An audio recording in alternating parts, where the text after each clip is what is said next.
हंस शब्द को समझ लेना ज़रूरी है, अगर हम कबीर साहब को समझने चल रहे हैं। कबीर साहब ने अक्सर हंस, परमहंस शब्द का इस्तेमाल किया है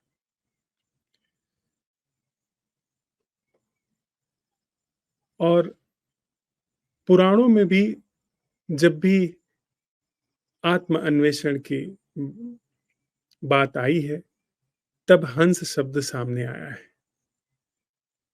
एक पंछी है हंस, जिसे हम जानते हैं कि वो दूर कहीं बड़े स्वच्छ मानसरोवर के निकट रहता है। उसके पास विवेक होता है, जो दूध और पानी को अलग-अलग कर सकता है। ऐसे बहुत सारे मिथ हंस के बारे में हैं। लेकिन ज़रा हम हंस शब्द को समझें। हंस शब्द को समझ लें अगर हम, तो एक ध्यान विधि है, हंस ध्यान विधि। बहुत सारी ऐसी ध्यान विधियाँ समय के साथ खोती चली गई, जिसमें खो गई एक विधि है हंस ध्यान विधि। यद्यपि हम लोग सीधे-सीधे जो सत्य है उसको जीवन में उतरने का अवसर देते हैं, लेकिन अगर किसी की मौज हो तो इस ध्यान विधि को समझ सकता है, उस पर प्रयोग भी कर सकता है। बड़ी अनूठी ध्यान विधि है। जब हम श्वास लेते हैं, तो श्वास लेते समय एक भीतर स्वर गूंजता है स, और जब हम छोड़ते हैं तो दूसरा जो एक स्वर गूंजता है वह है ह। जब आप श्वास लेते हैं स, और जब छोड़ते हैं तो ह। कुछ इससे मिलती-जुलती भीतर एक प्रतिध्वनि या ध्वनि गूंजती है। तो उसी से सोहम भी बना है। बहुत सारे लोगों ने सोहम को भी ध्यान विधि जप के रूप में रिकमेंड किया है। लेकिन हंस ध्यान विधि बड़ी अनूठी है। ये ठीक उल्टी बात को प्रकाश में लाती है।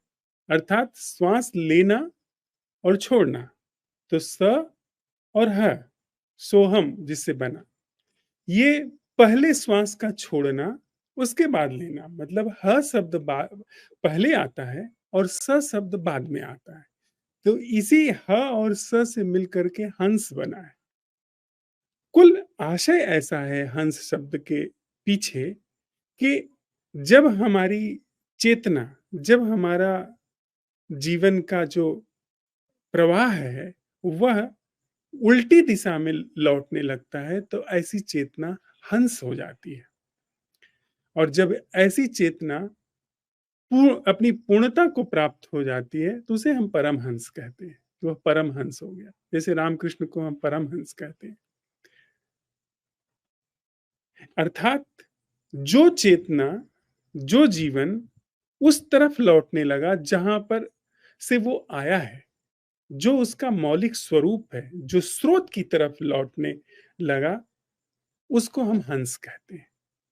कबीर साहब जब हंस शब्द का इस्तेमाल करते हैं, तो वे ऐसे लोगों को पुकारते हुए कहते हैं जो हंस हैं, जिनके जीवन में इतना विवेक फलित हुआ है कि वे अब उस तरफ पलट करके देखने लगे जहां सच है, जहां मूल है, जहां अकाल है, जो काल के द्वारा नहीं नष्ट किया जा सकता, उसकी तरफ जिसकी दृष्टि पड़ने लगी, जिसकी अपने मूल स्वरूप के दर्शन में रुचि बढ़ने लगी, उसको उन्होंने हंस कहा है। यहाँ इस पूरे पद में हंसा हो का मतलब बड़े प्रेम से पुकारना। ये बनारसी भाषा का, अवधी भाषा का शब्द है, और भोजपुरी में भी इस तरह शब्द इस्तेमाल होते हैं। जब किसी को प्रेम से बुलाना हो, तो उसके नाम के साथ हो शब्द जोड़ दिया जाता है। सुनत हवा हो, जैसे इस तरह से, मतलब थोड़ा-सा दुलार, थोड़ा-सा लाड़ उसमें जब सम्मिलित कर दिया जाए, तो वो हो शब्द हो जाता है। हो शब्द उसमें जुड़ जाता है। तो बड़े प्रेम से वे अपने उन साधकों को या उन लोगों को पुकारते हुए कहते हैं, जो कि अपनी तरफ देखने में रुचि लेने लगे हैं, जिनकी थोड़ी-थोड़ी दृष्टि अपनी तरफ मुड़ने लगी है। उनको पुकारते हैं और कहते हैं, हंसा हो चित चेतु सवेरा। चित मतलब चित्त, मन बुद्धि अहंकार का यह पूरी जो विचार प्रक्रिया, मस्तिष्क की प्रक्रिया, इसे चित्त, चेत मतलब जागना, सवेरे का मतलब अभी समय है, अभी हम कुछ कर सकते हैं, अभी मृत्यु निकट नहीं आई है। जो जितना भी समय है उसको कहते हैं कि अभी सवेरा है, अभी कुछ किया जा सकता है। तो कबीर साहब कहते हैं कि हंसा हो चित चेत सवेरा। चित्त में समय रहते सवेरे सवेरे ही, अभी दिन डूबा नहीं है, जाग जाओ, चैतन्य हो जाओ। चित चेत सवेरा, हंसा हो चित चेत सवेरा। बड़े दुलार से कहते हैं। आगे वो कहते हैं, इन परपंच करल बहु तेरा। यह जो आप कर रहे हैं, जिसमें आप भुलाए हुए हैं, जो आपने हमने बहुत महत्वपूर्ण समझा हुआ है, वह प्रपंच है, वह एक तरीके का भ्रम है, वह एक तरीके का झांसा है। और यह झांसा करल बहु तेरा, बहुत बार यह झांसा किया जा चुका है।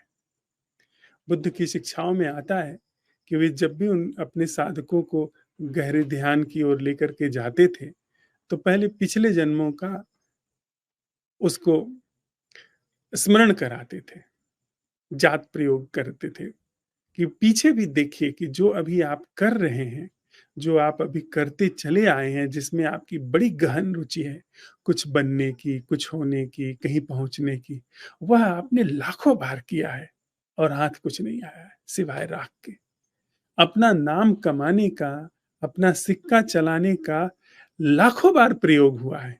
अगर वे नाम, वे पद, वे प्रतिष्ठा आप ही के द्वारा जो की गई है, उनका अगर अलग अलग रखा जाए तो लाख व्यक्ति होंगे यहाँ पर, लाखों लोग होंगे जिन्होंने, आप ही हैं जो लाखों रूपों में, लाखों जन्मों में अलग अलग तरीके से अपना सिक्का चलाते आए हैं। उनको आप भी नहीं पहचान पाएंगे, उनको भी आप देखेंगे तो ऐसे ही देखेंगे जैसे किसी गैर को देखते हैं, क्योंकि वो एक बड़ा अंतराल निर्मित हो जाता है, जैसा इन लोगों की शिक्षाओं में आता है।